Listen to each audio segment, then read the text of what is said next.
Meghan makes surprise appearance to honor quiet heroes amid pandemic. Duchess of Sussex made her first public appearance since she revealed that she suffered a miscarriage in a moving account written in the New York Times in November. Meghan Markle is celebrating those who gave back and continue to support others amid the coronavirus pandemic. The Duchess of Sussex made a surprise appearance on Sunday's CNN Heroes special and delivered remarks in a pre-taped segment, which marked her first public appearance since she revealed that she suffered a miscarriage in a moving account written in the New York Times in November. In a year that has been universally challenging for everyone, I'm inspired by the stories of compassion in our communities. Across the country, people have put their own needs aside to come together and support the collective well-being of those around them, said Meghan, who suffered a miscarriage in July. Back in March, the pandemic crisis hit hard, and overnight everything seemed to change. For many families, the impact of the pandemic has been catastrophic, and far too many were faced with a heartbreaking question: how am I going to put food on the table for my family? But in the face of this devastating reality, we also saw the power of the human spirit and the remarkable ways that communities respond in challenging times.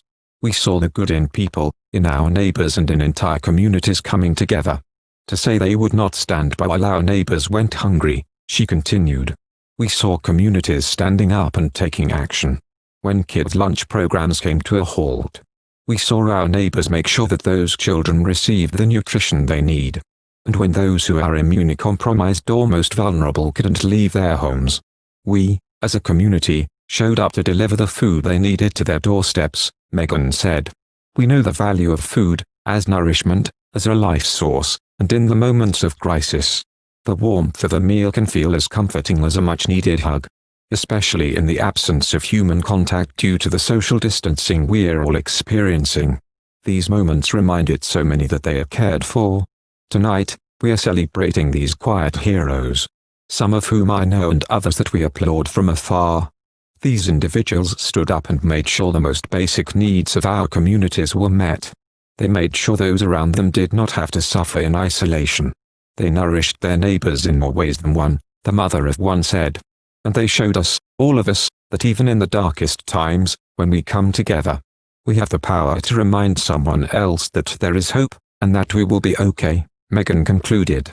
Since returning to her home state of California with her husband Prince Harry and their 19-month-old son Archie in March, she has been volunteering around the Los Angeles area. In April, Meghan and Harry helped distribute meals for Project Angel Food, a non-profit charity that cooks, prepares and delivers meals to people living with critical illnesses who are at greater risk during the pandemic.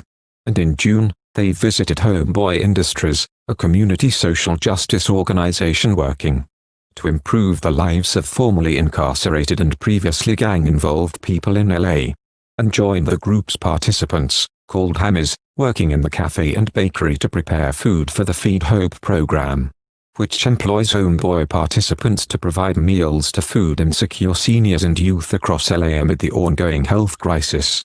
Then in August, 1 month after her miscarriage, the couple took part in a drive-through event with Baby2Baby, an LA-based national non-profit organization. In a heartfelt message, she praised neighbors who fed children when kids' lunch programs were paused, and volunteers who delivered food to the elderly and immunocompromised, saying a warm meal is as comforting as a much-needed hug. The mother of one and her husband Prince Harry have volunteered with several organizations dedicated to combating hunger in the Los Angeles area throughout the pandemic.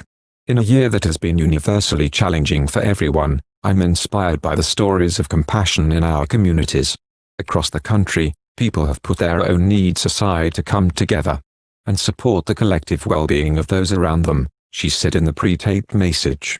In the piece called The Losses We Share, she said, I knew, as I clutched my firstborn child, that I was losing my second. She was praised for helping break the taboo surrounding child loss and to stop the cycle of solitary mourning. Thank you for watching. If you like our video, would you please help us like, share and subscribe our channel. Wish you happy to see our videos. Thank you very much.